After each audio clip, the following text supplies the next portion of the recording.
Yeah.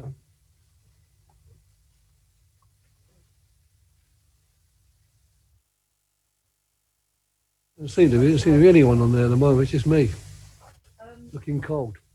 Is my audio working? I don't know if I can hear me. You'll come up and we might. Oh. Okay, if somebody has a question, can they use the emoji, please? Jim Conlon? I'm not sure where you're from, Jim. Hi, Roy. Roy, in relation to the result there tonight, your team showed a great grit and admiration coming from a goal behind. You stayed in that game for long patches, even though Everton had a lot of possession, a lot of chances, and you really dug out a result there tonight. I don't agree with that, unfortunately. Yes, we came back from 1-0, but I thought we had every bit as much possession as Everton had. That's the way I saw it from the touchline. And I thought we had every bit as many goal chances and opportunities as they had. So I'm afraid that I can't agree with your observation. However, I am pleased after going a goal down that we got back into the game, and I'm grateful for our goalkeeper to make a few very good saves in the game. But strange enough, those chances came very haphazardly. They didn't come because we were being cut apart by Everton, or they were finding their way through our defence easily. It came often through relatively random situations, but it often fell quite kindly, and our keeper had to make good saves. But otherwise, I thought we were every bit as good during the body of the game as Everton were.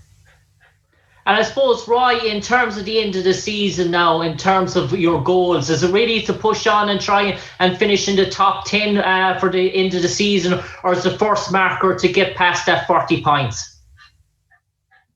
Well, I'm not so certain now, Jim. You're going to need 40 points, if I'm to be brutally honest. I think it's going to be very hard for both Fulham and Newcastle to get to 38 points even. It's going to be a tough ask. I wouldn't like to be in their position looking to get to 38 points, if I'm to be honest with you.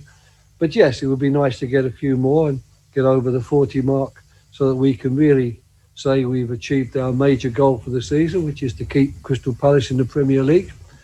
And if we play as well as we've done this evening and look as dangerous going forward as we did this evening, I'm rather hoping that despite a tough programme, we'll be able to get more points on the board and, as you rightly say, maybe get ourselves into the top half of the table. That would be very nice. But the major goal, of course, has got to be salvation. That's always going to be the major goal for teams like ourselves.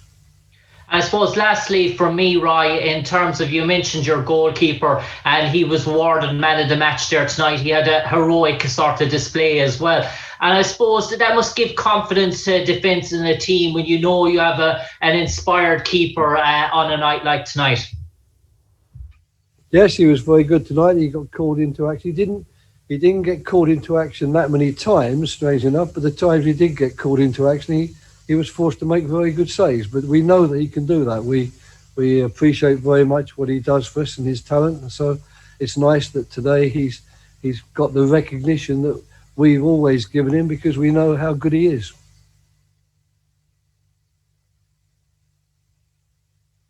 Okay, thank you. Are there any other questions, please? If you can use the emoji.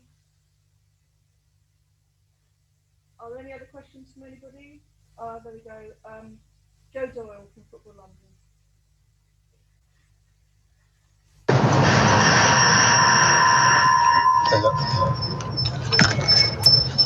Sorry, hello. I just wanted to ask about the end of the game there. It looked like there was some form of something going on with the referee and Wilfried Zaha and maybe Ben Godfrey. He came onto the pitch at the end. Is there anything happening there?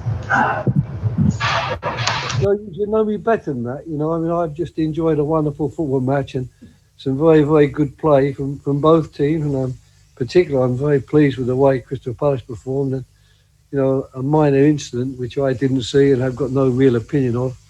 I'm disappointed that such a lot of good football that we've seen tonight has been totally pushed to one side, and I'm asked to discuss something which is, to me, I must say, of absolutely no consequence.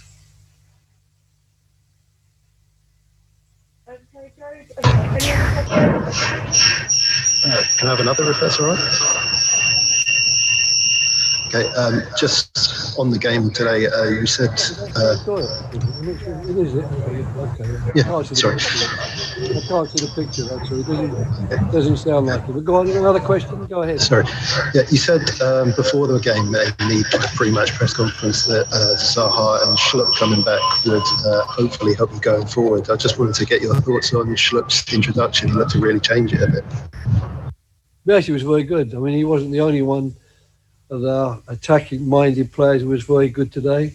Wilf Zaha and Eberechi were excellent, I thought, in terms of the danger they created and the problems they caused the Everton team. And, of course, well backed up by our central midfield players. So I was really pleased with every aspect of our attacking play today. And delighted, of course, that it's meant that we leave here with a point. It's never easy to get points here at Goodison, but I thought today we fully deserve what we got, and I thought it was a performance which gives me great encouragement for the final 8 games. If we can play as well as that against a team of Everton's quality, then we can do it against the next 8 as well, albeit that we have some tough games in those 8 fixtures. Thanks, Joe. We'll go to Ian Woodford, please. Hi, Roy. We saw Michy quoted in the press over here during international break about his situation at Palace. Can you comment generally about that, and also about the way he played tonight when he came on? Well, he scored a goal, which is very important, and that was an important goal for us. So he's got to be very pleased with that, and we certainly are pleased with it. But the fact is, I'm afraid that when players go on international duty and they're talking to Belgian journalists and they've just scored a goal for their national team against Belarus, and then they're asked, how is it at Crystal Palace where you haven't been playing? It would be very surprising to me if the player didn't make the sort of comments he made. It's for me, it's part and parcel of football, and I guess you've been in football a long time, and you must have seen many quotes of that type in that type of situation. But since he's come back, Michy, he's been in good form, in good spirits. He's contributed well in the training sessions, which has given me the opportunity to, or the faith, if you like, to put him on tonight and see what he could do for us. And luckily, he repaid that faith by scoring a goal. And it's good for me going forward to know that we still have Michy on board in that way, and he still has goals in him. Thanks, Ron. Okay. I can't see any other emojis, so I think we'll leave it there. Thank you very much.